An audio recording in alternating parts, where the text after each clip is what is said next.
Spoštovane, kdorkoli je rekel, da se ne bo zgodilo, je legal. Tukaj se je zgodila, se dogaja druga sezona podcasta Mnogo hrupa za nič. Za vami smo Primož Vidovič in pa Aljoša Toplak, doktorska študenta filozofije. Da si kredibilnost malo ustvarimo, češ da zdaj imamo kaj pametnega za povedati, pa ljudje ne bodo vkliknali stran. Samo mi, da nočemo te lažne kredibilnosti ustvarjati, ne? Zato ker mi, da smo tako kot Sokrat, v resnici nič ne vemo, ampak se zgolj sprašujemo o stvareh in najni, dragi gledalci, lahko potem razmišljajo skupaj z nama. Ja. Nima pa vas nič naučiti, kot boste ugotovili kaj kmalo. Ampak to naj ugotovijo potem, ko bodo že nekaj časa gledali, pa bo YouTube zabeležil, kako sta ta dva človeka zanimiva. To so te posvetne želje. Mnogo hrupa, mnogo hrupa, mnogo hrupa, mnogo hrupa za nič. Danes smo v knjižnici Ivana Potrča Ptuj, se lepo zahvaljujemo, da lahko smo se tukaj situirali ob tem kulturnem prazniku, ki vemo vsi, kateri je in kaj obeležuje. To se zavljamo, da ti ne veš. Torej rojstvo Ivana Cankarja. What the fuck? Veš, kako smo nekulturne. Bomo še kaj rekla, kaj se kaj dogaja po svetu? Po svetu mogoče reči ne, ker nočemo zgubiti poslušalcev. Ja. Po svetu se dogajajo strašne stvari. Kaj pa v najnem svetu? No? Tudi strašne stvari. Tudi strašne stvari. Ne. Za začetek se je zgodila tale brošura. Tako. Aljoševih potopisov, ki je zdaj tu predstavila zdaj pred enim tednom, ne? Ja, pred enim tednom tukaj v knjižnici Ivana Potrča Ptuj, eno potopisno predavanje, pa sem še malo potopisa zbral v eni knjigici. Kot veste, imam neke pisateljske ambicije. Je tukaj not je Kambodža, Tajska, Iran, Kitajska. Tam je tifus, ne? Tam je Iran, tam je zapor. Ja, točno. Kitajska pa je korona. Pa COVID. Ja. Skratka, izbiraš si lokacije, imam srečo, ki so zelo tvegane, kar pomeni, da zdaj v kratkem verjetno greš bodi si na Grenlandijo, bodi si v Gazo. Tako. Je pa tiskana v omejeni izdaji 70 izvodov. Ja, to že pošlo v bistvu. To bo zdaj že praktično je že pošlo. Red? Ja. Je to vse? Ja, konec. No, sem doma, še imaš? Dva izvoda. Red? Ja, konec je. Tudi to bere. Ne raj nihče brat. Moja mama. Je že vse prebrala. Kaj pravi? To bo nam na podcastu. Okay. Kako pa napreduje v tvojem svetu doktorska naloga? Ja, tista naloga, s katero si zvišujem kredibilnost. Ja. Tam pa napreduje počasi in vztrajno. Že kmalu bo kaj za prebrati, ne se v resnici, ne. Sem pa imel zdaj na doktorski konferenci predavanje o tem, kak je filozofija zgolj mnogo hrupa za nič. Ja. In so ljudje kar se strinjali. Zdaj bomo zelo cinično zastavljali današnje vprašanje, provokativno, torej zakaj denar odteka za kulturo, zakaj financiramo kulturo, ko pa ni denarja za zdravstvo, mislim, ali je ali ni, torej krize so in denar vlagamo kljub tem krizam v stvari, ki pa niso tako osnovne, kot so preživetje, zdravstvo. In zakaj to počnemo? Zakaj pustimo, da denar podteka za kulturo? Kaj kultura sploh prispeva družbi? Mi dva smo tako delujoča v kulturi, tako da tukaj malo sama sebi... Čeprav ne vemo, kjer praznik je. Ja. Sama sebi tukaj ne pluvamo v krožnik, ampak recimo do samega sebe zdaj tukaj pristopamo kritično in skušamo vrednotiti, kaj sploh je delo, ki ga prinesemo kulturniki v družbo. Ker če bi vprašala kakega, ne vem, nekoga zaposlenega, nekega ali pa nekega delavca, bi se mu zdelo verjetno zelo nenavadno, da se za to vrstno delo namenjajo, ne vem, zdaj nemam zelo visoke vsote, ampak so pa neke vsote, ne. Ali pa da recimo, ne vem, od tega, da imaš neke projekte, ki jih financira Ministrstvo za kulturo, festivale, ne, pa do tega, da imaš prav poseben status samozaposlenih v kulturi, ki jim država plačuje prispevke, kar recimo nekemu samostojnemu podjetniku ne plačuje, ne? Si jih mora sam plačati. Ne? In kaj je to zdaj na nas, kulturnikih, oziroma na njih kulturnikih, če že mi nismo dovolj kulturna, tako posebnega, da si zaslužijo tako posebno obravnavo od države. Ja, recimo kot samozaposlen v kulturi si na enem razpisu tudi dobil sredstva, da si lahko album izdal, šansono, ne? In potem se lahko tudi vpraša, priznam. Ja, zakaj mora država financirati, da en glasbenik se udejstvuje v šansonih, pa potem ta žanr razvija dalje. In upoštevaj je, ne, da tega albuma niti ne bo zelo dosti ljudi poslušalo, da gre za pač neko zelo nišno zadevo, da niti ne bom davkov nekih plačal od tega, ko prodajam album ali karkoli, ne. Tako da ja, no, zdaj mislim, da kaj je v bistvu najboljše začetno vprašanje, kaj hočemo že začeti odgovarjati na to, zakaj država za to daje, ali moramo prvo ovreči to idejo, da daje. Ja, mogoče lahko zdaj gremo do prve postojanke, ko se torej družba tvori, se pojavijo neke potrebe, da se začne financirati infrastruktura, potem šolstvo, potem gasilci, policija, vojska, vse te sodni sistem, torej vse, kar nekako hranja družbo. Mogoče, da nek sistem funkcionira. Ne? Ja. Potem pa se tu zmeraj pred nekaj recimo neki civilizaciji, ki začne blesteti, pa se pojavi neka še težnja, da se kultura spodbuja. Ne zgolj pri nekih visokih civilizacijah. Že v čisto preprosti neki skupnosti, plemenski skupnosti boš imel določena ravnanja do oblike nekega kulturnega vedenja.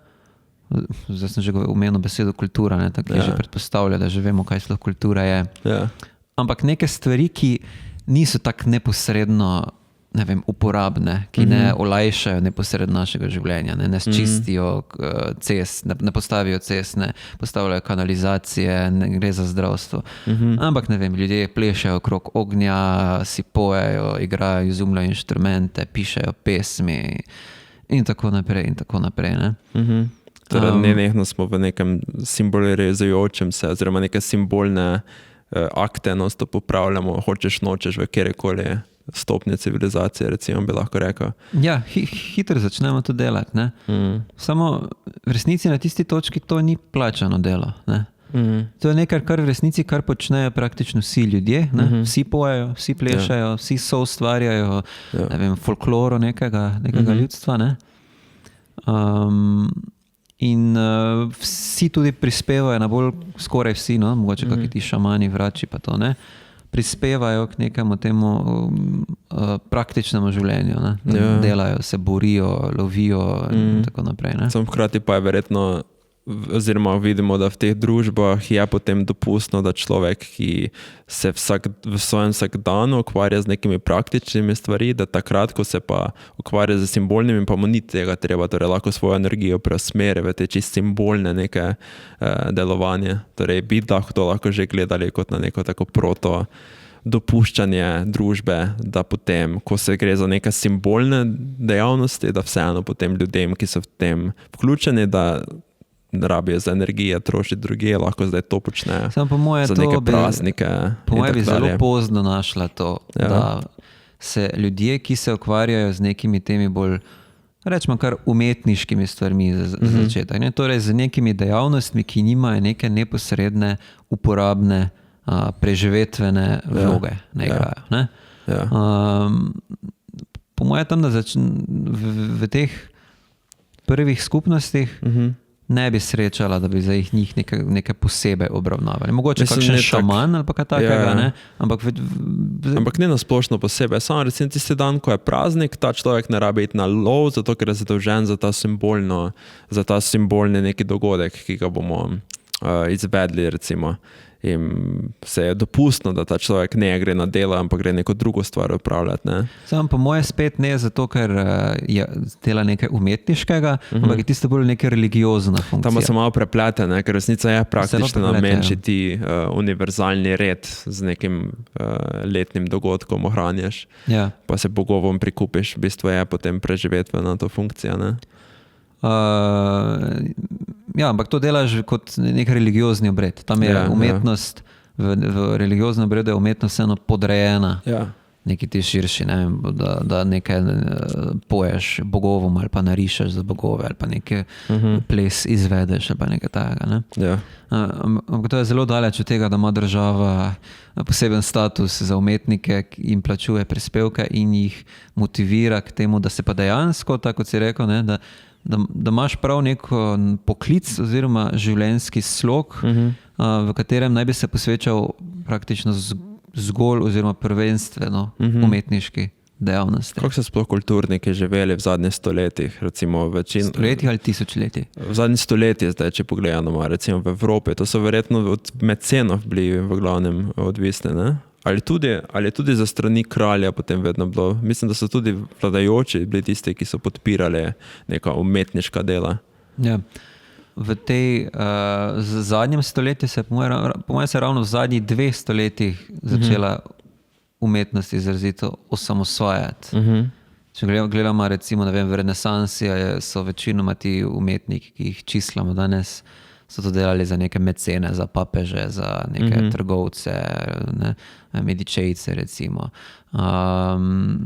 Torej kot neka obrtniška dejavnost ali pa kot nekaj malo bolj obrtniškega je bilo v tem. Ali pa v službi religije. Tudi v službi religije. In potem se znotraj tega mogoče iskali neko možnosti za osebno izražanje. Ampak skratka bili so bolj odvisni ne toliko od nekaj državnih institucij, ampak od posameznih mecenov, ki so nekaj želeli ustvarjenega za sebe, da bi sebe poveličali seveda, ne. In znotraj tega so potem iskali nek prostor za osebni izraz. Medtem ko tisti čisti osebni izraz, da bi ti ustvarjal tako danes, ne si predstavljamo, da mora vsak umetnik delati, da za sebe ustvarjaš, pa je po moje bolj tak tu pa tam, ne, se našel prostor za kaj takega. Lahko bi kdo zdaj argumentiral, da dejansko tudi v zadnjih 2 stoletji večinoma, ko je bila ze strani države financirana umetnost, če se ne motim, je verjetno bila tudi za neka namene države, torej ali da poveličuje sebe, identiteto nacionalno, ali pa neka specifične ideologije, ki so, recimo, ne vem, se tudi Evropska unija verjetno ima neko določeno predispozicijo, da neke smeri miselne bolj sponzorira drugi samo na podlagi ideologije, ne estetskega izraza. Ja, mislim gotovo je to bilo moje še v 20. stoletju tudi, ne? Recimo zlasti v socialističnih državah je bilo to prisotno, ne? Da je bila pač precej jasno določena neka smer za Sovjetske zveze, ne? Ta socrealizem, ne? Ki je mogel poveličevati delavski razred. Ne? In je bila spet ta umetnost podrejena neki funkcije, neke vloge, ki ni umetniška samo po sebi. Imamo več takih primerov. Imeli smo te prvobitne skupnosti, ki so ustvarjali umetnost, ne, ampak je bila precej podrejena neki religiozni, verski funkcije. Pol imaš po eni strani to mecensko umetnost, ko pač imaš neke posameznike, ki hočejo nekaj za sebe pravzaprav, ne, ali pa za nek ožji krog svojih pristašev. In iščeš znotraj tega neke možnosti za osebni izraz, pa potem ta državna umetnost. Ne?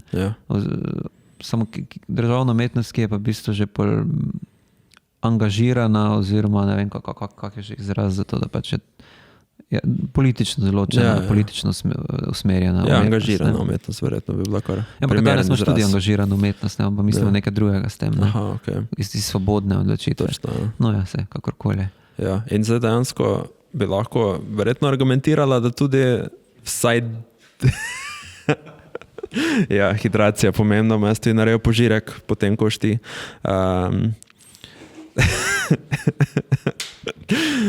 Lahko bi argumentirala, da verjetno del sredstev, ki jih namenjamo kulture, definitivno prispevajo k neki narodni identiteti, k neki tudi podobe recimo neke države, k tem, da tudi propagira določene vrednote in ideologije, ki potem lahko subtilno skozi umetnost potem prežamajo družbo. To še najbolj očitno vidimo pri filmih, recimo, ki je nekako najbolj ta delavska recimo veja umetnosti, ki je torej dostopna vsem in lahko skozi neke preproste zgodbe širi ideje. To so torej v Sovjeti najbolj udarno uporabljali. Verjetno lahko to argumentiramo, da torej ima umetnost neko moč, da določene ideje propagira, problematizira in tako dalje. To bi bila potem ena smer, katera bi lahko kulturnik argumentiral, zakaj pa on si zasluži denar za svoj svobodni izraz, ker v svojem svobodnem izrazu svojo... Ravno nesvobodno. Kaj? Ja, to je v bistvu argument, da on bo v svobodnem izrazu bo gradil, bo v resnici služil nečemu drugemu. Ampak lahko on argumentira, da on zgolj vidi neko resnico, ki jo izrazi in potem slučajno ta resnica torej deluje kot neki družbeni korektiv, da neke stvari izpostavlja, ki so problematične ali pa pomembne, pa niso v fokusu. In recimo se verjamem, da marsikateri umetnik, se verjame, da dejansko dela dobro, da dejansko zagovarja neko ideologijo, ki je pomembna in bi mogla biti bolj prisotna v družbi in zato izpostavlja zmeraj znova v svoji umetnosti neke teme, ampak ne eksplicitno zato, ker bi hotel na družbo vplivati mogoče kot to, da je to neka resnica, ki jo sam čuti, pa jo želi deliti s svetom, ter neko svojo perspektivo, ki se mu zdi, da ni toliko prisotna v družbi, kot bi lahko bila.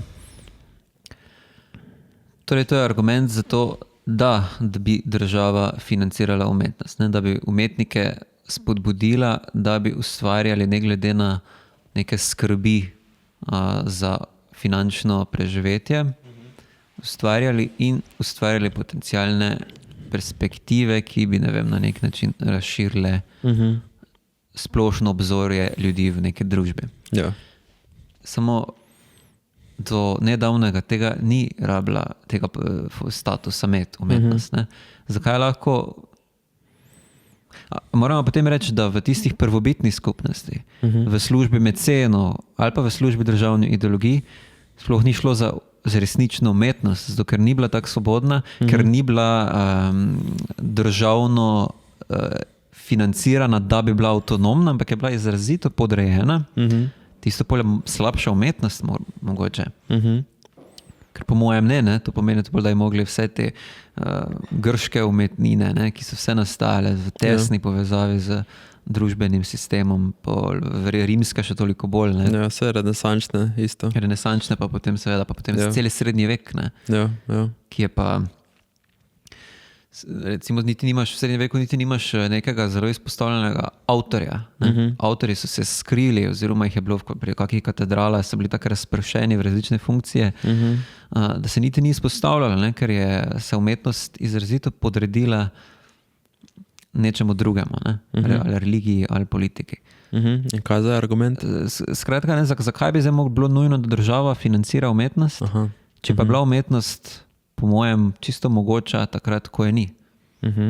Je mogoče bi lahko to zdaj nekdo argumentiral, da dokler ni bila za strani države financirana, pa je bila za druge strani financirala, recimo za strani cerkve, da je lahko propagirala svoj vpliv, potem za strani nekih posameznih trgovcev, da se lahko svoj vpliv širili. Če je umetnost prepuščena trgu ali pa zasebnim investitorjem, bo pač služila njihovim namenom. Država se lahko tukaj vmeša kot nekdo, ki zagotovi, da se umetnosti ne zlorablja ali pa da se jo uporablja za neke bolj vredne namene kot tisto, kar bi želeli zasebniki. Kaj je za argument? Da s tem, da država financira umetnost, da jo razbremeni tega drugega vpliva, recimo, če cerkev uporablja, plačuje umetnosti za svoj vpliv, za svojo moč. Ampak tu je še vedno pol vprašanje, če pa je umetnost nastala kljub temu. Dobra umetnost, ki jo danes čislamo. Vseeno nekako je bila ta religiozna cerkvena konotacija, ki je služila v funkciji cerkve. Ja, ampak in smo s tem prepustili, je bila zato manj umetniška. To mogoče ne, ampak je pa vpliv podeljevala recimo neki inštituciji, ki zdaj država mogoče skrbi za to, da je ne pobere. Da Vinci bi še zmeraj lahko ustvarjal in ne mogoče, če ne bil z strani enega mecena, bi drugače ustvarjal, drugače moč recimo podeljeval ampak bi vseeno bila umetnost. Tudi če bi za cerkev, ko je za delo, je vseeno cerkev propagiral, ampak še zmeraj umetnost. Ne? In če iz strani države neke neodvisne, neke nepristranske bil financiran, bi še zmeraj ustvarjal umetnost, ampak ne bi podeljeval svojo umetnostjo moči neke specifične inštitucijami, ki ima neke specifične svoje namene. Ja. Skratka, to vse ponavljamo, v resnici ta najpogostejši argument med kulturniki, da morajo države danes financirati kulturo in pač umetniško ustvarjanje, ki spada v njo, zato da kulturi zagotovijo avtonomijo. Da lahko umetniki svobodno ustvarjajo, ne da bi mogli služiti nekim drugotnim namenom. Ja. To recimo vidimo v filmih, v knjigah, kjer primerjamo popularne filme in knjige, tiste, ki se tržno, torej so uspešne, za temi, ki so recimo za strani nekih inštitucij neodvisnih, sponzorirane ali pa jim da je dana sredstva in podpora. Pač ponavadi gre za bolj kvalitetno delo, bi se upal trditi pri tistimi, ki se ne rabijo trgo pokorevati, zato ker lahko torej svobodno raziskujejo neke probleme v družbi, ne da bi se morali nujno zabavati gledalca ali pa se najti neki sex appeal v svojem produktu. Samo vprašanje je, čemu potem takem zares služijo. Vse to smo zdaj že uvodoma povedali, mi vedno začnemo vsako razpravo od konca proti začetku. Ker nekdo bi rekel, vse namen umetnosti je, da nas zabava. Vse namen umetnosti je, da se imaš fajn, da ti je prijetno poslušati glasbo, da si se vživel v film. Jaz bi rekel, da to ni res. A ni očitno, da ni res, glede na vse tragedije, recimo. Nisem tragedija, nekaj tak največji izraz umetniške, recimo grške dobe, ampak pač to ni namen, da bi nas zabaval, ampak da nas pretresa in neko katarzo povzroči. Samo so bile pisane ljudstvo na ljubav, kljub temu, ne? Pač imele so družbeno funkcijo te tragedije. In mogle so tudi neko tanko linijo vedno hoditi med tem, koliko si spoštljiv oziroma nespoštljiv do bogov in tak naprej. Torej mogoče boljše kot zabavati bi bilo reči, da je funkcija umetnosti, ker to je za neka pozitivna konotacija zabavati ljudi. V bistvu je lahko tudi rečemo, da ljudem daje tisto, kar hoče. No, to je boljše, ja. Umetnosti, zakaj ne bi bila umetnost populistična?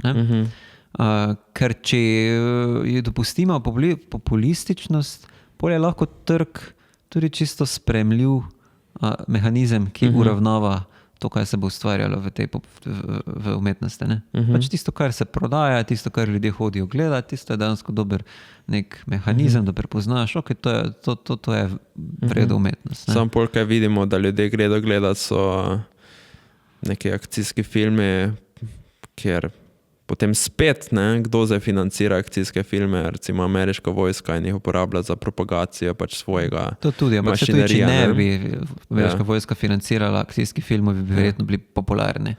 Ja, bi bili, ne, ampak kaj se to spet poanta, da spet se neki zasebni tu interesi prikladajo v umetnost, ki ni neodvisna. Spet je neka inštitucija vzadaj, ki uporablja popularno umetnost za svoje namene in uporablja kot propagandni stroj, recimo. Ok, samo če greš tako daleč, da tu prepoznavaš vplive teh inštitucij, pol pa še toliko bolj moraš prepoznavati, kot država financira umetnike. Ampak je bolj transparentno, se mi zdi.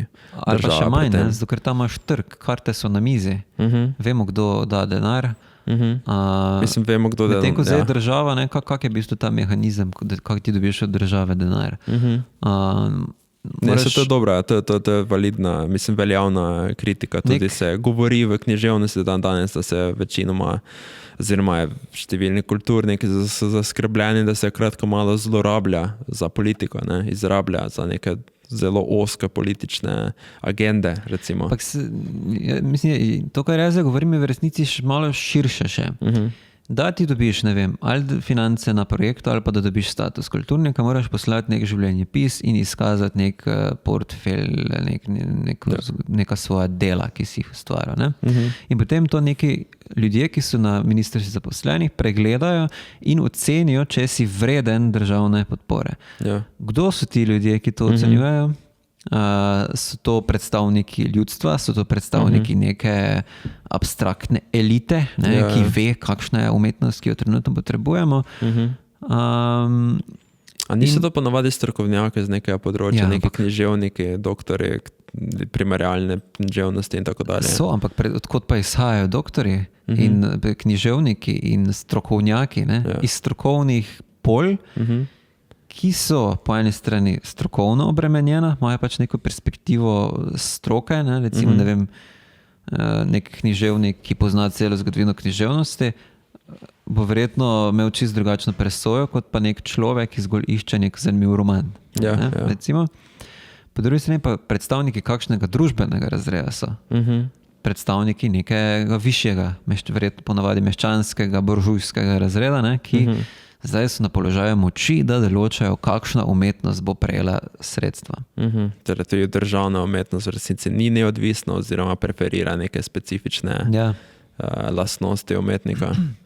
Jaz mislim, da vse kakor. Pa tudi tako, če pogledaš, kakšni ti projekti so skozi leta, bi verjetno našel neke podobnosti v tem, kakšni projekti se izbirajo. Ampak to je mogoče lahko argumentirala, da umetnost, ki je sponzorirana za strani od zasebne inštitucije ali pa trga, nima nekega, oziroma ima namen, da propagira moč neke inštitucije ali pa nekritično reproducira pač karkoli ljudje želijo, torej brez nekega konkretnega namena, kar bi bil efekt te umetnosti, ampak pri državni sponzorirani umetnosti pa vsaj načelno služi ta vrsta umetnosti namenom, ki bi morali torej zaobsegati vse državljane ali pa še širše. To pomeni vsaj načeloma, če imamo tako umetnost, je vsaj načeloma, torej tudi, čeprav pridejo ljudje zraven, ki imajo svoje specifične pristranskosti, služi namenom dobrobiti celotne populacije. Ampak vse to ni to v končni fazi en glavnih problemov, s katerimi se je soočalo čisto gospodarsko centralno planiranje, ne, recimo v socializmu, v poskusih komunizma. Ne.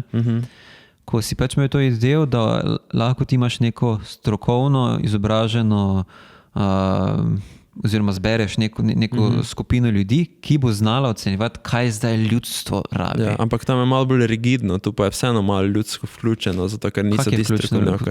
Ljudstvo vključeno? Zdi se mi, da lahko vsaj načeloma se zbunijo ljudje, pa potem se nekaj spremeni v načinu, kako umetnost tretiramo. Kje bodo se zbunili ljudje? Zakaj bi se ljudje sploh zbunili, če sploh te umetnosti ne vidijo, ne? Sploh te umetnosti ne spremljajo. Jaz sem prepričan, da se zdaj o Prešernovem prazniku večina ljudi sprašuje ob teh nagrajencih letošnjih, ne? To sploh to so. Mislim, jaz se sprašujem za nekatere med njimi, pa se kao imam za nekega kulturnika, ne? Tako da že prvo niti ne vejo za to umetnost, ker je ne spremljajo, zato ker njihove potrebe po umetnosti naslavljajo trg. In tudi, če bi ji sledili, ni nobenih mehanizmov, da bi se kdorkoli pritožil, razen, ne vem, napiše neki jezen članek, ampak teh jeznih člankov je danes toliko, da vse so vsake toliko, zakaj je dobil oni sredstva, zakaj oni dobil to nagrado in tak naprej. Ne? V resnici ni demokratičen proces to.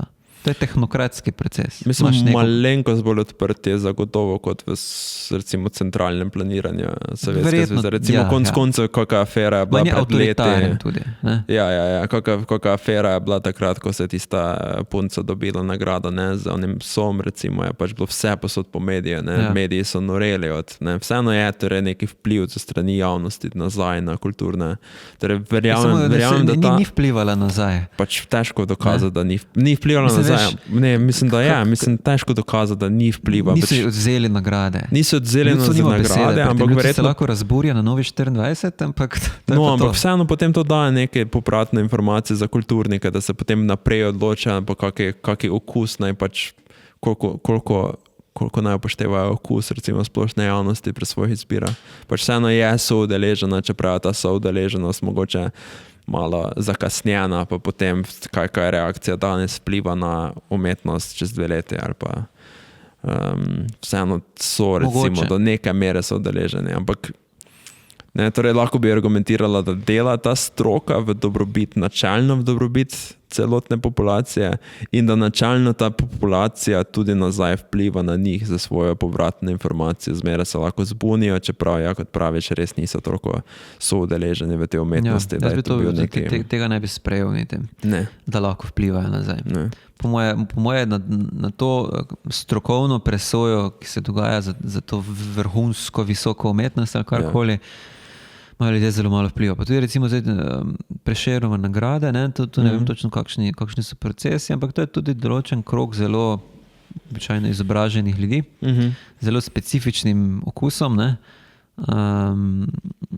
ki bo pač zbral ki bo čislal nekaj čist druge stvari kot večina ljudi in namenjal davkoplačevalski denar zato, da se financira to vrstno oziroma nagrajuje v končni fazi to vrstno. Te pa gremo tako, obrnemo za mojo perspektivo, pa se vprašamo konkretno, če sem jasen en avtomehanik, ki ne spremlja, mislim, rad gledam recimo neke filme, ampak to je to, pač ne rabim, nimam potrebe za vse to je kulturne dogodke, za vse te pesniške recitale, za vse te nove knjige, tudi kaj preberem, samo Slovencev ne. Štajerski tednik, včasih prelistam recimo. Kaj je zdaj meni konkretno upravičilo, da mi država vzame 20% mojega zaslužka in od tega potem financira te kulturnike? Kako za meni upravičiš to, da mi je država to naredila? Po mojem ti je zelo težko. Ja? Po mojem vsak argument za bi bil temu, kaj se rekel, mehaniko, tako za lase privlečen, da ne bi kupil na konci. Si ziher? Mislim, verjetno bi bila tista linija, ki smo jo že prej začela. Torej, visoki umetnik ima neko zmožnost, da prek ustvarjanja določene perspektive, ki so sicer zapostavljene, izpostavi in s tem obogati naše življenje. Ampak tu imamo se zelo dosti problemov, po mojem, pojavi. Prvo kot prvo, ta mehanik do tega ne bo mogel niti priti. Do česa? Do te umetnosti. Ker prvo, čist geografsko je nedostopna, ker se dogaja vse v okoljih, recimo v Ljubljani, v kakih večjih mestih. Drugo, tudi če bi lahko jo sprejel, bo mu nerazumljiva, zato ker ne bo niti, pač enostavno ne bo tega jezika, ki ga govori ta umetnina, razumel, tako da bi prišel v neko čist drugo okolje. Pa ne zato, ker ne bi bil zmožen razumeti, ampak ker pač ni vajen govoriti tega jezika. Ampak je neposredni vtis, oziroma neposredni vpliv visoke umetnosti na tega mehanika edini argument, ki mu ga lahko damo, kaj bo posredni vpliv? Ja, torej ta tretja točka pa je, kak bi potem, na kak način bi ta posredni efekt lahko zdaj njemu razložil, da bi on rekel, čakaj, prvo mu razložimo, da svet ni svet na sebi, ampak je zmeraj kulturno pogojen in je on zgodovinski človek, ki je... Človek je simbolizirajoče diaforično bitje, ki zaradi svoje ekscentrične strukture zavesti mora simbolizirati in ustvarjati kulturno sfero. No in bom rekel, točno, zdaj sem gleda.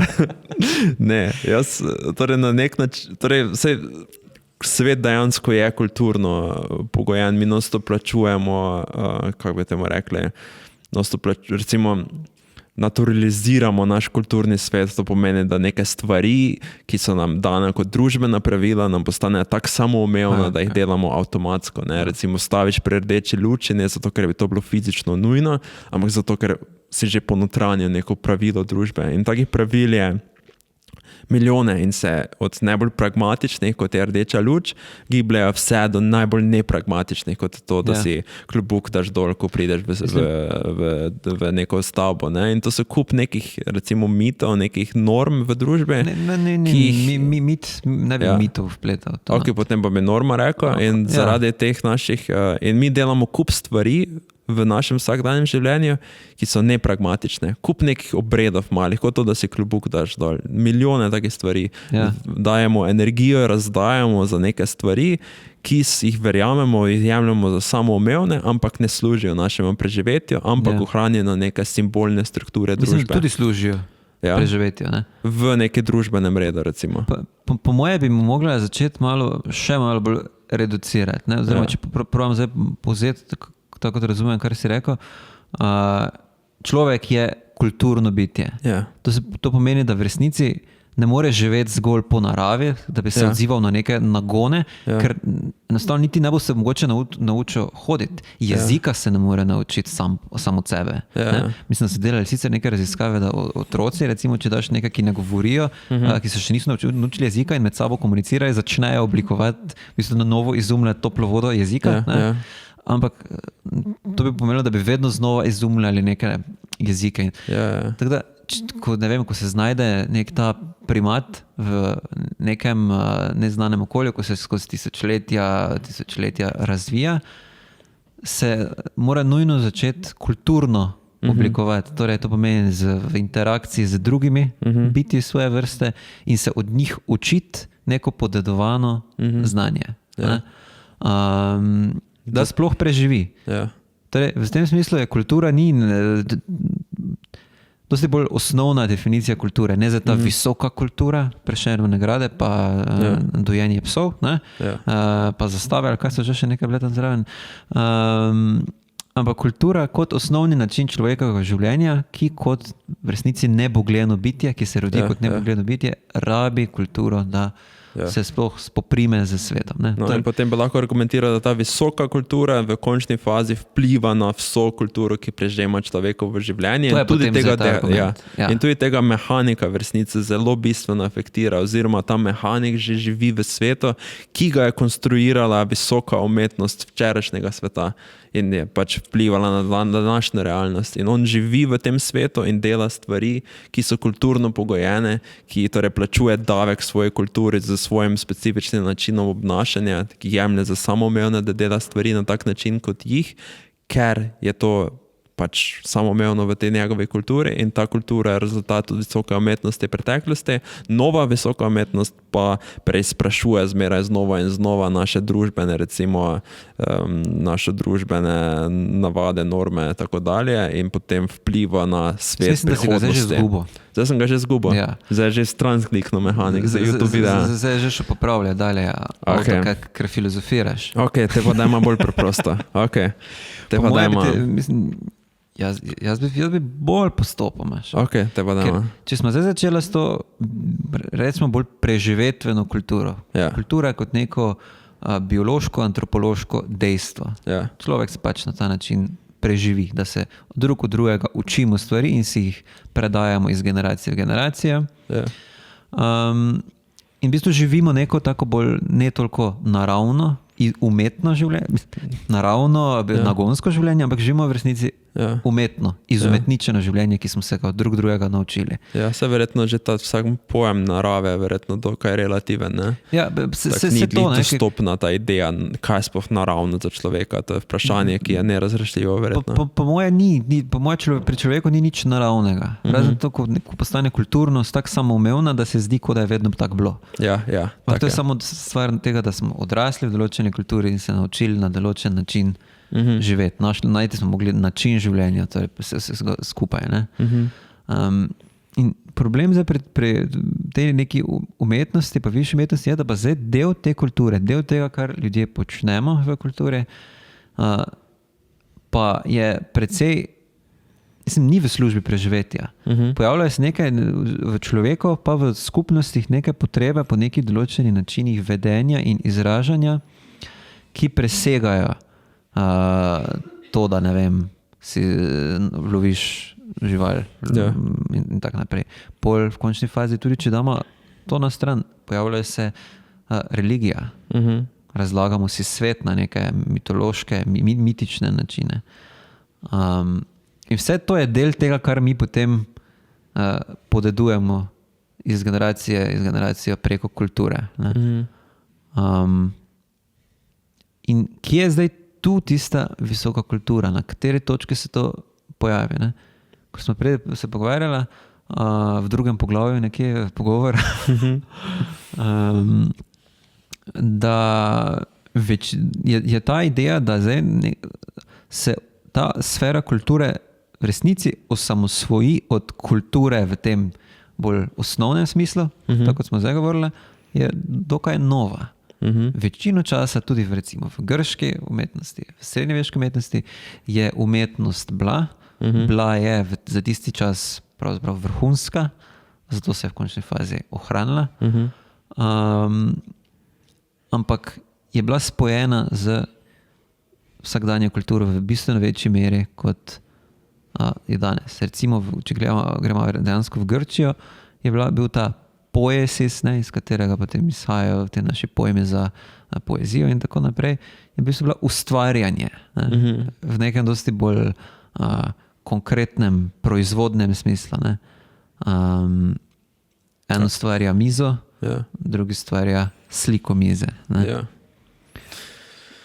Imamo kakšen primer visoke umetnosti, potem, ki je bila mogoče malo bolj razdružena od recimo te vsakdanje kulture in je potem imela vpliv na kulturo? Ali je to tako novi fenomen, da v bistvu sploh ne moremo pokazati na to, da visoka kultura za svojo recimo tem avtonomijo in razdruženost vsake kulture, vsakdanje kulture sploh lahko vpliva na celotni kulturni svet?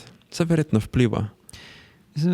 Verjetno vpliva, ko pač imaš ravno to, imaš za neko smo, postavimo se v renesanso, ali pa gremo mogoče celo dajmo renesanso, Ljudje se rodijo, umetniki se rodijo v neko kulturo, v kateri že ogromno stvari so podedovali iz preteklih obdobij. In zdaj on začuti v sebi iz razlogov, v katere se verjetno bova spuščala danes, neko željo, da nekaj izrazi. Hkrati en mecen ravno rabi neko poslikavo v svoji novi kapeli in gre pač tisto poslika in po svoji najboljši močeh skuša združiti želje mecena pa svoj izrazno neko težnjo in ustvari nekaj, kar je po njegovi sposobnosti, pa tudi po nekih slučajih, tako dobro, da presega tisto kulturo, ki je bila dotlej. Recimo, mogoče naslika človeka s pravimi proporci, realistično, perspektivo naenkrat zna, recimo v srednjem veku so za nekaj časa malo pozabili perspektivo, potem so se v renesansi spet te stvari vrnejo. In to bi potem bila po mojem tisti pojav visoke umetnosti oziroma visoke kulture, ki se je v resnici pojavil brez tega, da je mogla biti umetnost zares avtonomna in zdaj učinkuje kot neke vrste korektiv oziroma kritika časa, oziroma je v nekem dialogu s svojim časom. Nekaj novega je povedal. In čas to sprejme in se potem odziva na to. Če ne drugega, visoka kultura vpliva na ostala kultura in ostala kultura vpliva bolj neposredno na človeka. Kot tista vodila recimo, ali pa korektiv, ali pa kritika, visoka kultura. Tada v bistvu bi lahko potem spet obrnala pa rekla, zato pa imamo visoko kulturo, zato ker hočemo še boljšo umetnost, ki še bo bolj presegla neke specifične, partikularne perspektive ali pa reprodukcijo nekih nekritičnih ideologij ali pa škodljivih ideologij ali pa dolgočasnih tropov in klišejev in tako dalje. Ampak mehanik te zdaj spet vpraša, pokaži mi, če se res zgodi to, da ta visoka kultura na ta način blagodejno vpliva na preostalo kulturo. Ker skeptičen je lahko zaradi razlogov, ki sem jih prej že naštel, da mu njemu ni dostopna, da niti ne bi razumel, pa da ne vidi, kje se zdaj to posredovanje zgodi. Mogoče v tem, da pogleda, kjer ljudje pa so njemu najljubši oziroma ustvarjalci ali pa kjer recimo primeri recimo nekega kulturnega ali pa umetniškega dejstvovanja pa je na njega vplivalo in potem pogleda, če so ti ljudje, ki so to ustvarjali, mogoče oni bili pod vplivom te visoke kulture in večinoma bi se izkazalo. Posredovanje. In verjetno bi se izkazalo, da večinoma pa vseeno so. Samo, če pogledamo današnjo umetnost, se mi zdi prej, da ni prišlo do tega, da se je zgodilo to, da je visoka kultura neka samostojna sfera, ki dobro, mogoče malo tudi kakega Tarantina ali pa kakšne tudi te še bolj populistične režiserje tu pa tam navdihne. Ne vem pa, če v resnici ima neki koristen, blagodejen vpliv. Ja, recimo, če pogledaš slovensko filmografijo, vsi filmarji gredo skozi, torej po nekih predstavnikih visoke kulture zgleduje, vsi imajo najljubše režiserje, ki so pač neki res, mislim vsi, večinoma. Samo Ali pa jim morajo vse slovenski film je predelati. kar specifičen, ne? Ja, ampak Je recimo verjetno neki bolj proti način... visokemu kot proti populističnemu filmu usmerjen. Ker Ja, če to je fazi res, ja. tak živi ravno od državne pomoči, ne, če ne bi... Ja, ne bi ampak je pa mogel. vseeno pol slovenski film nekaj, kar vidimo več čas v kino, po televiziji in potem pasivno se reko prej naletiš na goj Preklopimo slovenski takrat. film. Eni preklopijo, eni ne, je pa en taki recimo najbolj poskus neposrednega nagovarjanja vsakdanjega gledalca z visoko recimo neko umetniškim izdelkom. Ja, ki ni kaj pride uspešen. Po Ni mojem. nekaj pride uspešen. Uspešni so tisti, ki so populistični in ki teh sledov vpliva visoke kulture pravzaprav nimajo na površju. Pošteno. Ja, niso nekaj mogoče trenutno uspešni v... Mislim, so kjerkoli je zdaj vprašanje. Ja. Oziroma še širše, recimo, tudi knjige, verjetno, Kresnikovi nagrajenci, verjetno dvomim, da to večina ljudi prebere. Ne, še jaz ne To še preberem. mogoče celo, zato ker verjetno funkcionirajo te nagrade določenemu družbenemu razredu kot neki statusni simboli. Torej, to je bilo zdaj priznano kot visoko umetnost, torej to moram prebrati. Ne? Ja, ja. Ampak recimo tako v širšem smislu, ljudje, ki pa se ne posvečajo zelo dosti kulturi, pa jim niso pomembni ti statusni simboli, ker zakaj bi bili v naši fazi, ne? Ja. Pa verjetno nimajo vpliva, ne? Res tako se reka. Ne? Ja. Jaz mislim, da prijema zdaj do nekega ugotovite, da ni čisto enostavno upravičiti tega. Tako kot se zdi kulturnikom, ki so znotraj, ne? Se nam zdi samoumevno, ja, da je valjda jaz rabim denar za to, da jaz ustvarjam avtonomno umetnost, zato ker igram kritično vlogo v tej naši družbi, ampak kje pa zdaj jaz lahko to pokažem, da jaz res igram to kritično vlogo. Ne? Recimo, samo še to, ne? Ko si rekel prej na začetku, ne vem, da je to bil v kakšnem prejšnjem tejku, Ja. da imam jaz svoj album šansonov posnel. Ne? Ja. Na neke točke me je spreletelo, ne? Kaj je problem za tega mojega želje, da bi kritično prevetroval družbo preko šansonov. To, da razumejo, ne? Nočem izpasti elitistično, ampak zanimivi pa dojemljivi so vsaj nekateri zgolj tistim, ki že itak podobno razmišljajo kot jaz. Ampak ni moj cilj dobiti širše podpore. Ne? Ampak valjda se meni zdi, da jaz moram za denar za to dobiti. Ne? Ja. V praksi pa vidim, da potem na koncu visoki umetniki ustvarjamo drug za drugega. In za nek določen bogatejši družbeni razred. Ja. Država pa iz nekega razloga, ki v bistvu ga še nismo zares reflektirali, pride do faze, ko reče, dajmo vam denar. To bi bilo zanimivo na tako antropologijo tega, pa sociologijo, zgodovino tega napisati, kako je sploh prišlo od tega, da države financirajo avtonomno umetnost, torej ne zdaj angažirano, ampak avtonomno umetnost. Ja.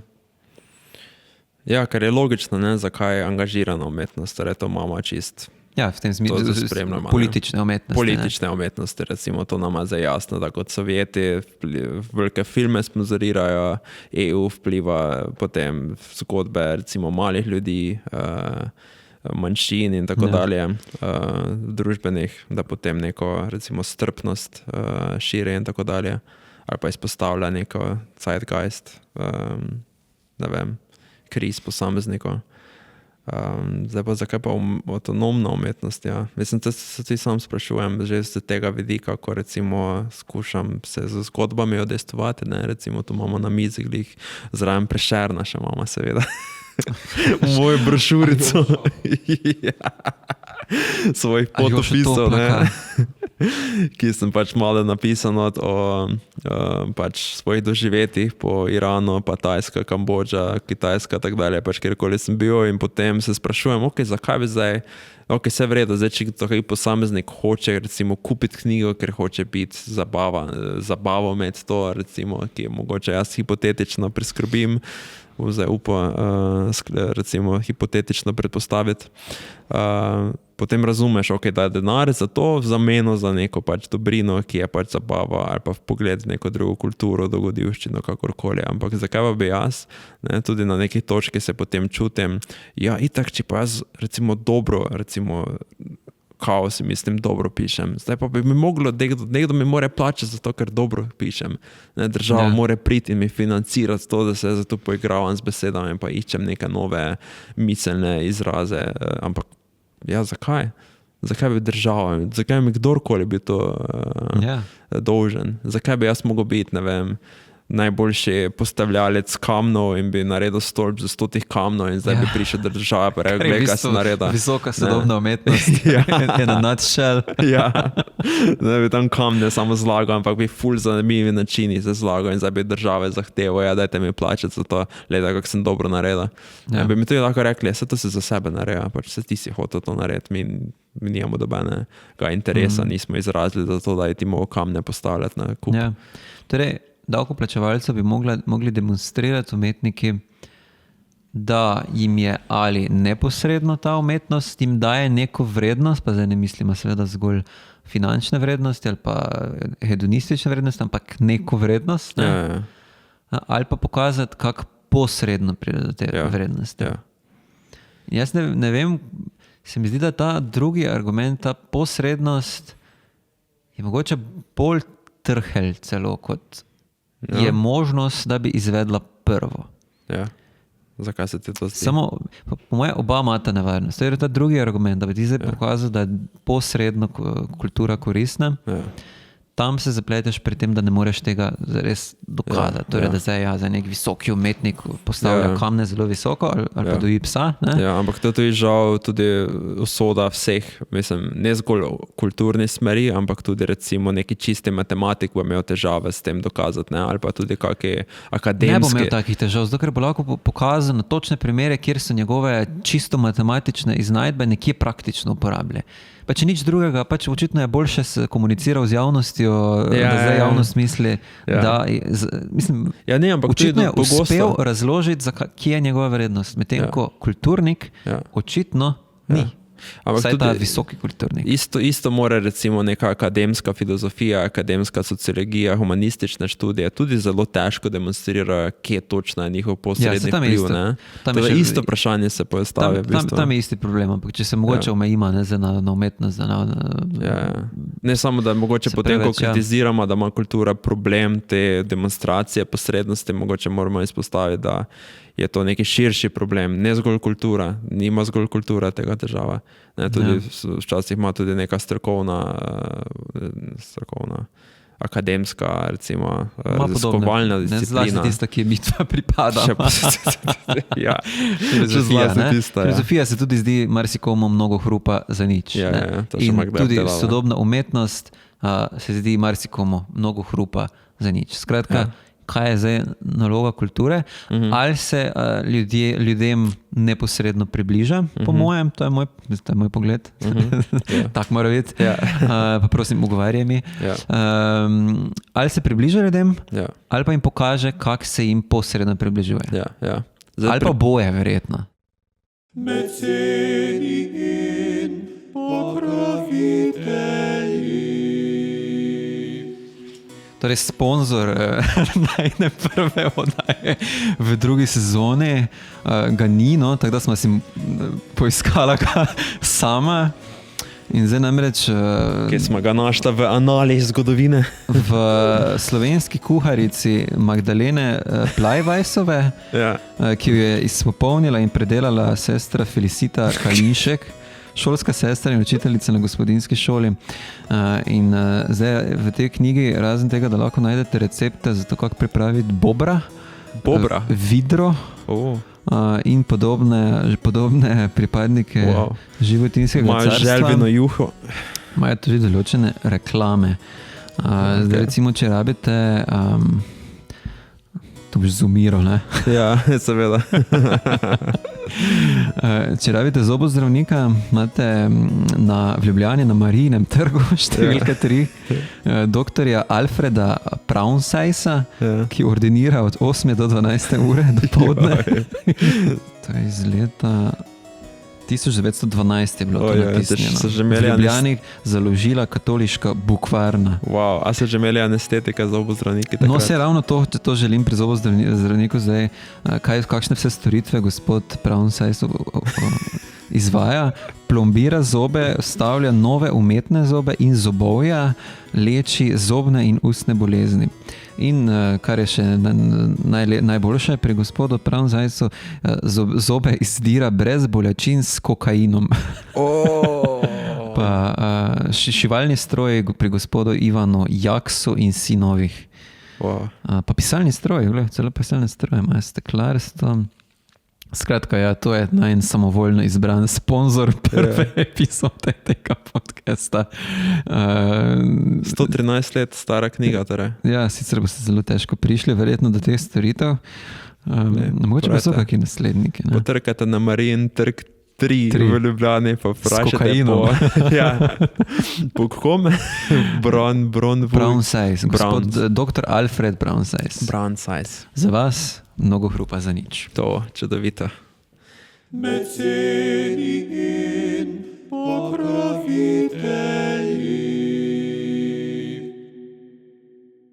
Dobro, zdaj po tem sponzorskem odtihu se še zmeraj sprašujem, torej, zakaj kultura dobiva sredstva. Zakaj jaz kot kulturnik lahko sem nekoč zaposljiv kot samozaposlen v kulturi, država mi bo plačala prispevke, dobil bom neke evropske projekte z, ne vem, pač prijetnimi vsotami za nekaj, kar sem doma samo poigraval, z nekimi lastnimi pač stvarmi, ki so pač meni všeč, in potem bom to sam sebe prevečeval, da so družbeno koristne, tega pa nikoli ne bom znal demonstrirati. Ali mogoče niti ne boš, ne? Lahko bi šla tudi v to lartistično smer, ki uspelo mi je izgovoriti. Ja.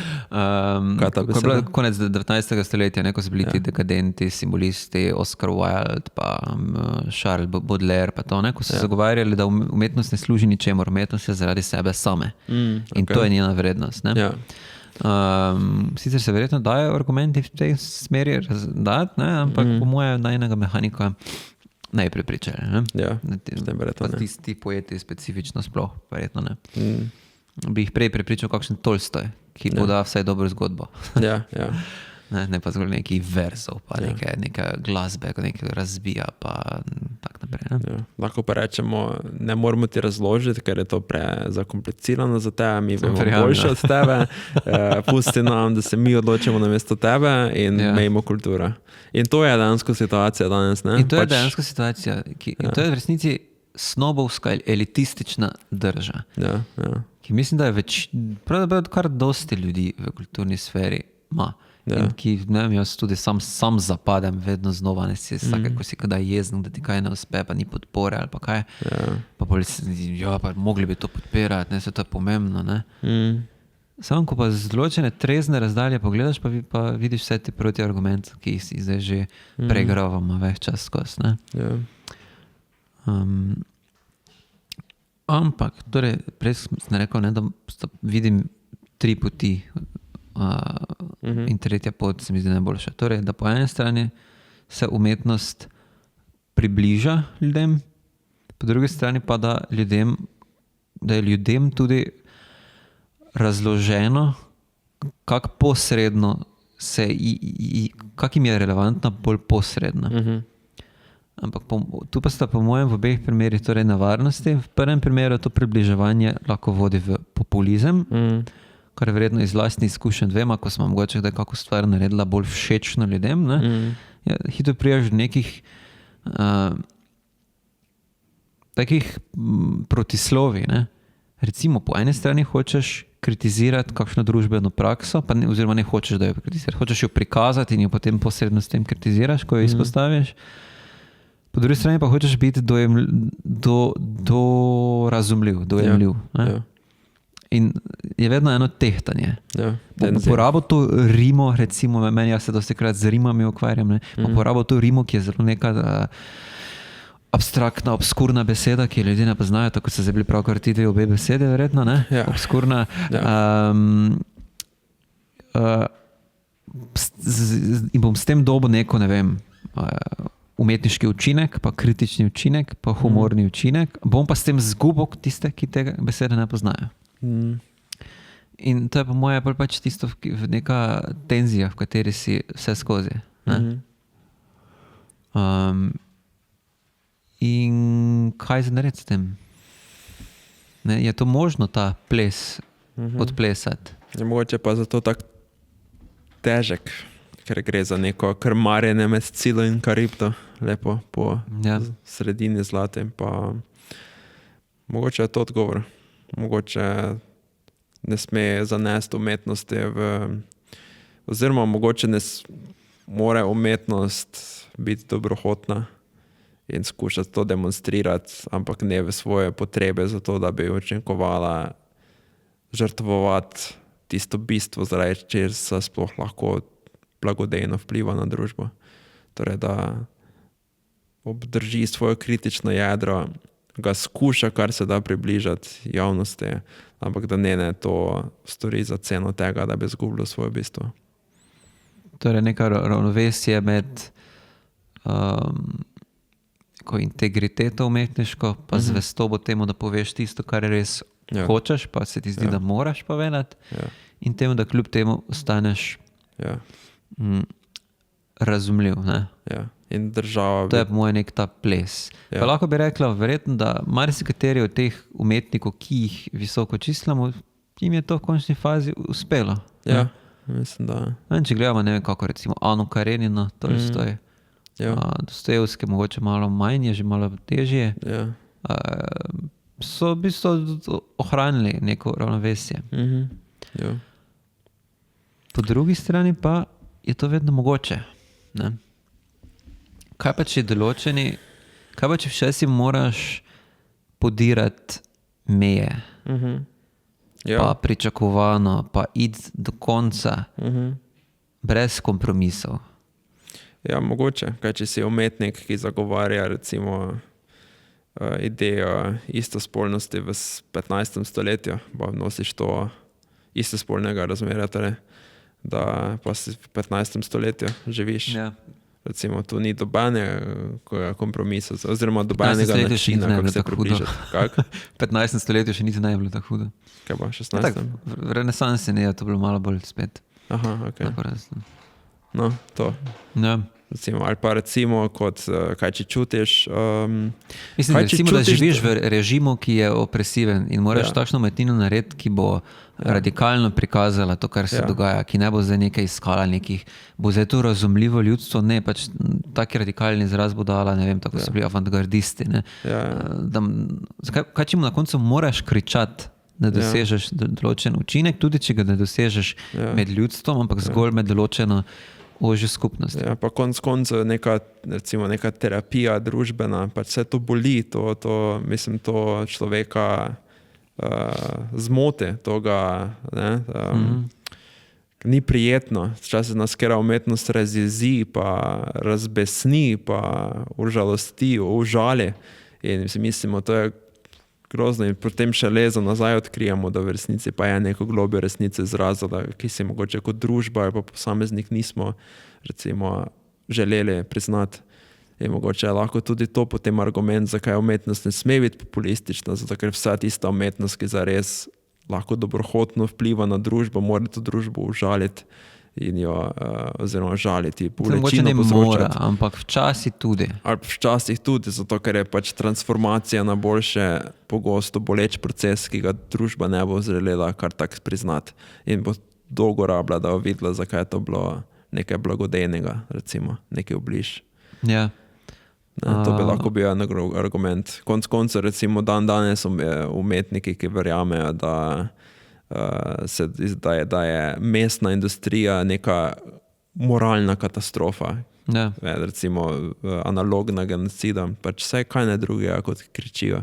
In mogoče bomo že 100 let res odkrili, pa če je to pa res noro. Ja, ne more, kako ne smo te more iti kompromisa iskati, da bo zdaj to tudi ljudem čim bolj privlačno zabrati neko knjigo o tem ali pa gledati neko sliko o tem. Ne? Če misliš, da se vsak dan zgodi milijone umorov, ki so moralno zavržni.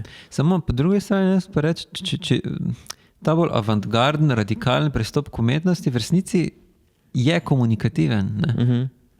Ker je ravno zaradi te svoje kričavosti in radikalnosti pritegne pozornost. Pritegne pozornost, ampak užali. Užali, ne, ampak kljub temu pa je v resnici vstopa v svet. To pa je. Ker se mi zdi tisto, kar mi dva kritizirava zdaj tu med vrsticami, je neka specifična umetnost, ki pa niti si ne upa biti zares radikalna, hkrati ne populistična noče biti, ker je to i pod častjo, hkrati pa nima poguma za radikalnost. In potem je samo v nekem udobnem, meščanskem statusu, torej pač, da dobiva nek denar, ona pač neka predpostavka je, da je kritična. Torej v praksi nekako mogoče ne uspeva to tako, kot bi si želelo, ampak če ostanemo na načelni ravni, pa torej lahko pravičimo kulture kot neko neodvisno sfero za tem, da ne more biti odvisna, ne more biti populistična, zato ker če ne bo mogla teh ran povzročiti, ki so bistvene za neke družbene spremembe.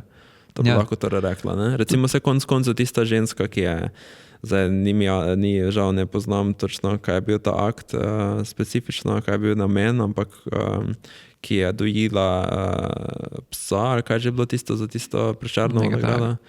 Tisto je potem zelo radikalno vstopilo v javnost in ti ljudje, ki so najbolj kritizirali, zakaj to sploh sponzoriramo, pa to pač v njihov svet je to vstopilo pač kot nekaj zelo velikega in udarnega in sprožilo neko diskusijo, pa je potem lahko to bila ena demonstracija, kak je vstopila v svet, čeprav tu bi lahko... Samo ne, tu bi lahko rekla, da je v bistvu kontraefekt. Da je kontraefekt. Da se ljudje si dobili umetnosti predstavili, da je vsa visoka umetnost zgolj neka provokacija človeških tradicionalnih prepričanj.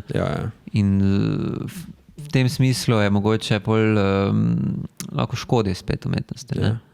Če se zgolj to poveličuje. Napravim, da nima tu tudi neke vloge, včasih mogoče enostavno je pač treba užaliti, pa je že to, da ljudi predramiš, lahko dovolj, da se malo strese. Tudi če ima negativen odnos, razvijaš, ampak razvijaš pa odnos do stvari. Nekaj v tebi je predramno. Tako da z tega vidika verjetno ima nek smisel, da država omogoči takim umetnikom, da ustvarjajo. Samo zdaj moramo vsaj mogoče še pojasniti, zakaj pa jih mora država podpreti v resnici, čisto praktično, ker sicer so obsojeni na trg. Načeloma bi se lahko našli svojo nišo podpornikov ideoloških, ki bi potem to sponzorirali, ampak to je spet trhlo, to je spet mogli biti. Mogoče, bi si našli. S tem, da danes ampak to je resnici, ko niti več nimaš take te elite nekih mecenov, ki jih podpirala, še tega po mojem ne bi našel. Pač to je problem, ker potem, tudi to je potem en argument, če ti umetnost prepustiš javnosti oziroma populizmu, bojo gledali pa konzumirali pač tisti, ki si jo lahko privoščijo konzumirati, podpirali bojo lahko tisti, ki vedno bo lahko, recimo ne vem, če boš ti hotel narediti film o beguncih, pač se ne bojo to je interes beguncev, da se njihova zgodba deli, ampak begunci nima denarja, da bojo za take stvari. Torej, kdo bo naredil film? Odkot bojo prišla sredstva za... Ampak tisti, ki pa bojo lahko beguncem, tisti recimo zahodnjaki, na katere apeliraš s takim filmom, pa vseeno danes imajo dovolj denarja, da lahko grejo gledati film. To pa je, Tako da se mi zdi mogoče danes več ni to toliko ta argument toliko, da je problem trga to, da si ga ne morajo privoščiti. Ne? Je to, ja, Ker je to je ravno ta masovna kultura, ki jo je Adorno kritiziral v 20. stoletju. Ne, malo sem se zapletel, bolj smisel v smeri, da kdo sponzorira umetnost. Ne? Vedno nekaj, recimo, da je neka skupina ljudi sponzorira neko določeno umetnost, ker ima želje neko svojo pogled deliti. Ne? Pač neke zatirane skupine, manjšine bojo zmeraj v družbi, ki pa ne bojo imele te sredstva in bojo zmeraj odvisne od nekega zunanjega, ki bo ki jih mora zraven. Torej, tudi to počneš, vera, potem, ne vem, za čisto vsi bogataši v Sloveniji. No, ok, dobro, to sem za neko drugo smer. Ampak v tem, vkolikor za ta namen sponzoriraš, pa moraš po mojem tudi zagotoviti, da je ta umetnost res dostopna. Ja. Ne pa, da jo omejiš samo na neko slovno-koščene stolbe visoke umetnosti, da potem tam ljudje, ki itak že so naklonjeni beguncem, gledajo filme, ki prikazujejo življenje za begunce. Mislim, za begunce. Življenje beguncev. Ne. En drug vidik tega tržnega oziroma masovne umetnosti, pa če da bi prepustili umetnost trgu, pa je po mojem tudi to, kaj bodo pol te umetnine prikazovali. Če jih zgolj prepustiš temu, kaj bodo ljudje kupili. Ja, se to je. Kaj bojo kupili? Akcijske neke stvari, pa romantične komedije. Romantične komedije. In jih ne bo motilo, da bojo nekaj reproducirali, neke ideologije. Ja. In po mojem se pol zgodi to, pauzo naredila. Kaj se zgodi? To se zgodi. Po moje se zgodi to, da pol prikazujejo to, kar ljudje hočejo videti. Ne? Da je pol pač ta populizem. Tako kot v politiki, tako v umetnosti ljudi, da se predvaja, da se slika, da takšno glasbo tudi dela na osnovi tega, kar je pač so neke ljudske želje. In potem kar je lahko ok z vidika tega, da zadovolji potrebo ljudi po tovrstnih zamotitvah oziroma prostočasnih dejavnosti. Ampak pol morajo zadovoljiti oziroma potrditi njihova udobna prepričanja. Udobna prepričanja. Družba stagnira potem za tako umetnost. In tu po mojem se odpre, vsaj za mene, najpomembnejši vidik kulture, ki tudi upravičuje, zakaj bi jo mogli podpirati sistemsko. Prej smo čisto na samem začetku govoriti o kulturi sami, ne? Da je to pač neko podedovano tradicionalno znanje z neke skupnosti, skozi katero se človek sploh lahko oblikuje v preživetveno bitje, ki lahko preživi. Pa tudi znotraj tega se potem določene oblike vedenja, ki igrajo neke bolj nepraktične funkcije, neka prepričanja, s katerimi si človek razlaga svet, pa lepša svet in tako naprej. Pa mu daje neko simbolno vrednost, to si prej rekel, ne? Ampak se mi zdi, da kar se dogaja v kulturi vedno znova je, da se te kulturne neke tvorbe se v bistvu okostenijo. Postanejo običajne. Vse je običaj, ne? Je v končni fazi tradicija. Ne? Se prenaša in potem ostane ene in iste. Zdaj pa, kaj bi se zgodilo, če bi stvari ostale preveč iste? Teže bi se odzivali na neke spremenljive okoliščine. In ko se recimo, če zdaj vzamemo neko kulturo, konkretno zdaj trenutno ta duh časa, v katerem smo kar nekaj desetletij živeli v nekem relativno udobnem kulturnem trenutku, kjer smo določene ideološka prepričanja vzeli za samoumevna, določen način življenja se nam je zdel kot tak je, to zdaj samo gre mogoče še malo naprej. In nismo zares tega reflektirali. In pol naenkrat pride kriza, pride COVID in se cela naša kulturna recimo prepričanja o tem, kako interagirati med drugim, kako se pogovarjati z ljudmi, kakšne distance biti, kako si roke porušijo. Pride Trump, se podre prepričanje, kako politika funkcionira. Mi smo mislili, da zdaj politika bo samo še liberalna demokracija v neskončnost. Ne? Kar pomeni, da če kultura preveč okosteni, ni dobro za družbo, pa ni dobro tudi za posameznika, ki se potem morajo v teh kriznih situacijah znajti. In isto recimo, če vzamemo še mogoče en primer enega čist navadnega posameznika, ki je zelo vajen svojih običajnih nekih dnevnih rutin, recimo. Ko ima zelo rutinizirano življenje. Ne? Jaz mogoče sem kdaj kriv takega načina življenja.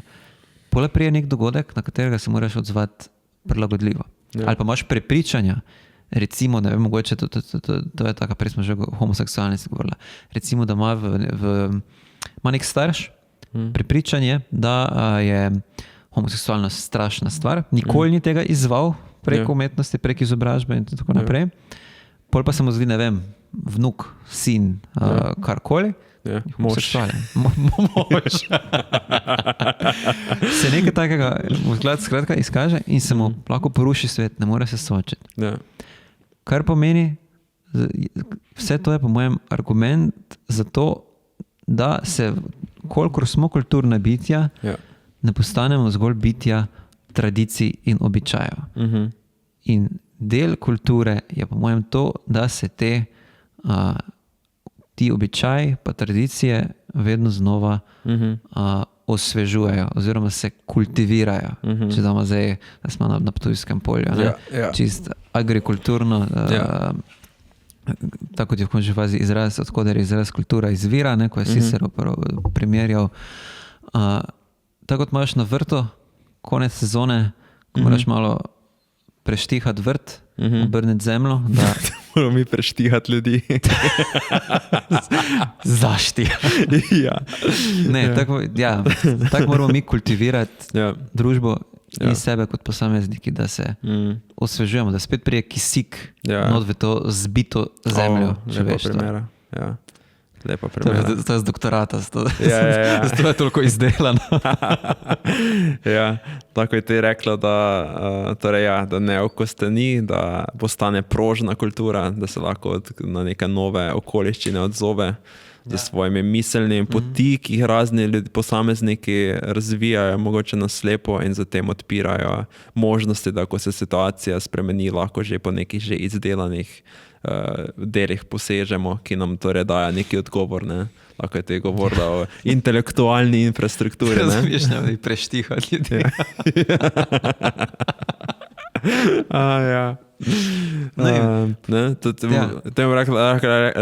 Temu bi lahko rekla, da v analogiji z gospodarstvom neka intelektualna infrastruktura se spostavlja, ki nam potem omogoča neke poti družbene, torej družbe, neke miselne poti, kam lahko zavijemo, se zatečemo, ko nam trenutna neke prepričanje o sveta podre spremembo v svetu.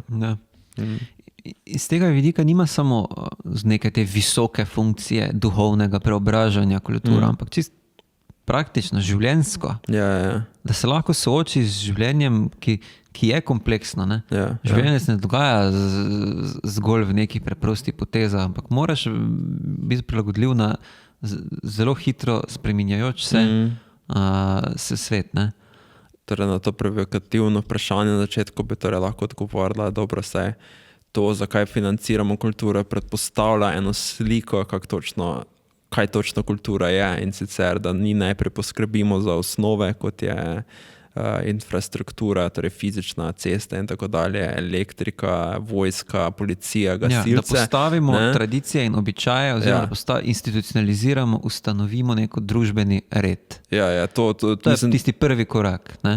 In potem izpade to, ko se vprašamo, zakaj pa še te zarajmo kulture, kot pa zdaj kultura izven tega še neki plus, neki nadstandard, ki potem nam pač je tam kot neki luksus, ampak v resnici se vpleta v samo bistvo, v samo jedro. Ker je to tisti proces presnavljanja celega tega postavljenega reda konkretnih in bolj abstraktnih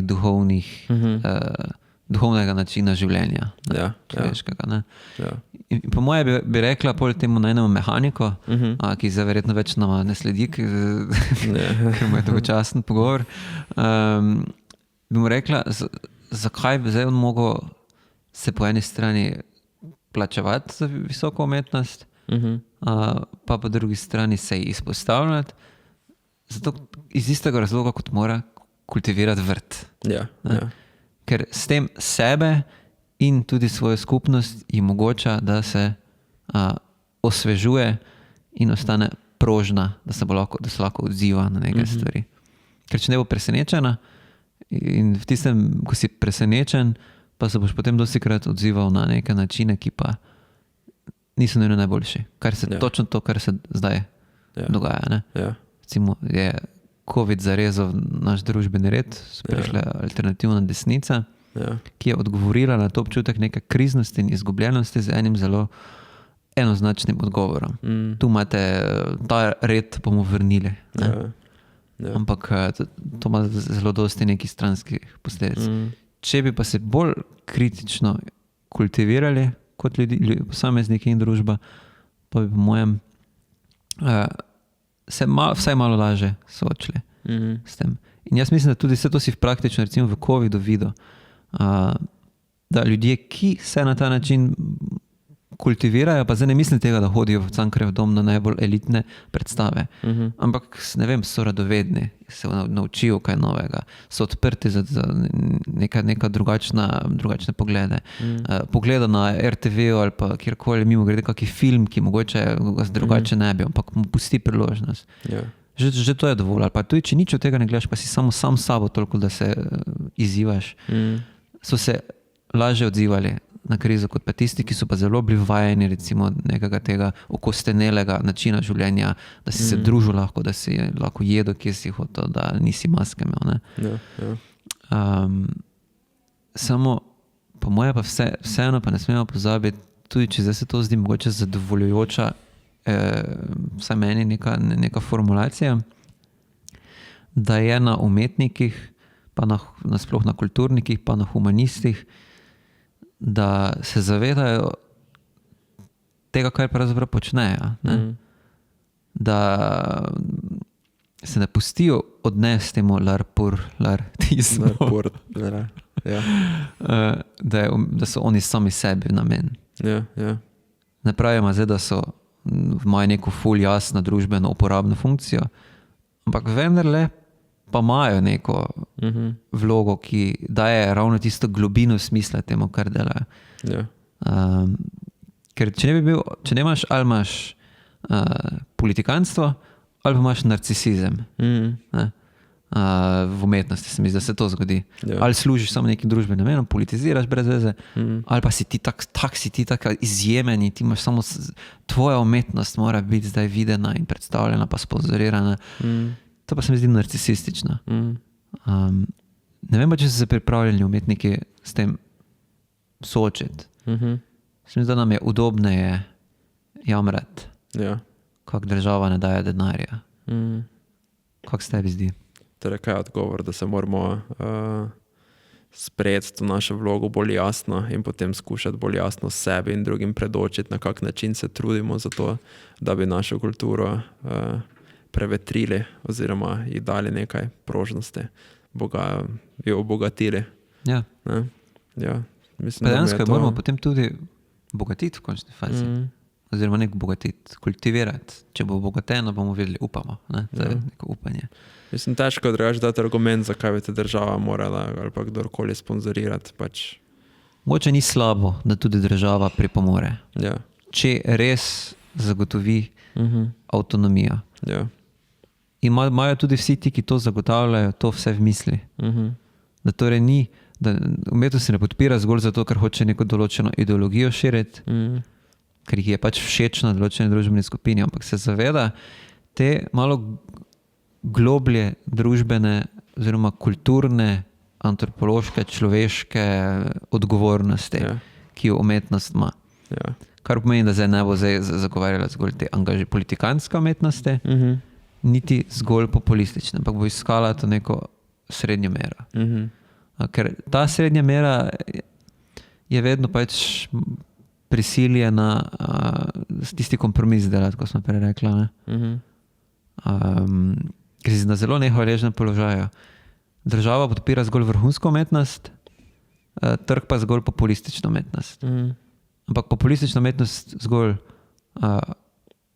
kalcificira družbo, jo ustaljuje, visoka umetnost pa je zgolj podira. Ampak oboje ima svoj finančni vir. Medtem ko umetnost, ki pa skuša ta porezilo britve, ali kaj je že, ne? Hoditi, pa nima ni enega, ne drugega, ne? Ja. In tu po mojem bi država lahko pripomore. Ja. Okay. Ne vem pa, če tudi more Ja. ali mora. Ali mora. Upam pa, no, da smo uspela Mislim, da smo nek razmislek razviti. da se lepo tako zaključa. Zato to ni Ivo Cicerovo, da nimam kaj dodati, razen da si lepo povedal. Mene tako zdaj, koliko zdaj razmišljam, me zadovolji ta ideja, da torej imamo kulturo z tega razloga, da nam omogoča, da financiramo kulturo, da je to investicija v neko našo prožnost kot družba, da se odzivamo na neke nove situacije pa spremembe, da ne okosteni in se razlome. Pa v končni fazi, da tudi globlje živimo. Ne? Ne gre samo za to,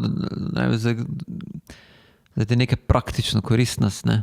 Da je zdaj lažje se odzivamo na novo situacijo, ne? Da to moče tako malo zveni pragmatično. Ne? Čeprav bi se kaki William James pa John Dewey bi se po mojem strinjala z te pragmatistične tradicije. Ampak mogoče je celo bolj fajn živeti. Malo ima neko dimenzijo, da bi življenje. Upam, da so vam uspela se najnem razmislekom odpreti kakšna zanimiva vprašanja na tem področju kulture, ki je pogosto polno nekih nasprotujočih si mnenj in okostenelih prepričanj, in da vam je služilo kot neko vabilo kultivacije, tudi prek branja tovrstne literature, kot je France Prešeren, Aljoša Toplak. Ja, seveda. Dva slovenska pisatelja. Vabljeni pa ste seveda tudi k temu, da se naročite na najin kanal. Komentirate, lajkate. Izzovete, pripominjate, žalite.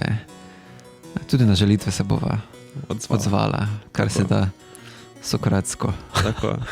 Pri Zeusu. Ja, nič. To je bilo zdaj mnogo hrupa. Za nič. Mnogo hrupa, mnogo hrupa, mnogo hrupa, mnogo